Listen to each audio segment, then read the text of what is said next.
The oldest living organism on record was a bristlecone pine tree in the Ruby Mountains of Nevada. At 5,000 years old, this specimen of Pinus aristata lived just long enough for some curious human to cut it down so he could count its rings.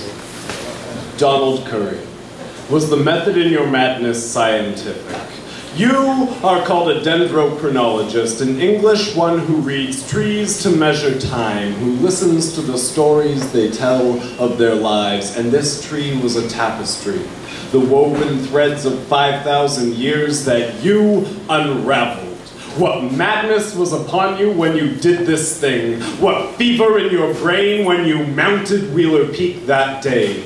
What stories did this bristlecone know? What secrets did its shuddering roots betray when you sectioned it? Did its balding crown not remind you of your aging father?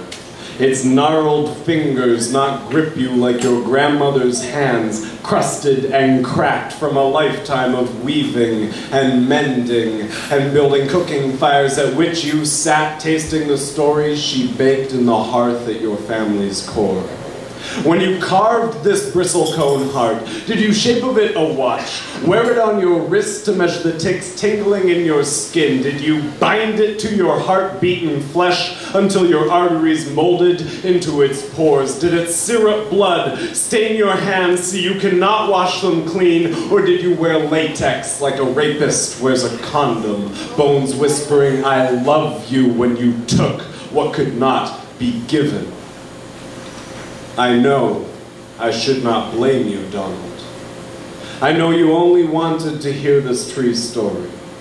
I know as a child you probably climbed into the branches of those around you, snuggled into the resin-sticky embrace of their arms, spine resting in the wrinkled skin of their bark, curled into their roots. You knew then you only had to listen.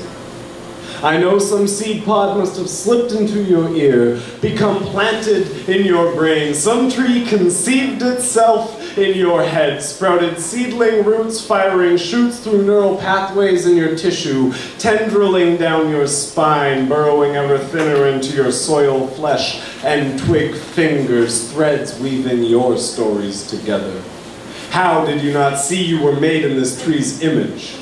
How did you not hear it cry to you when you drew your sacrificial knife? How strangely scientists worship at their altars. How strangely humble their heads before the holy.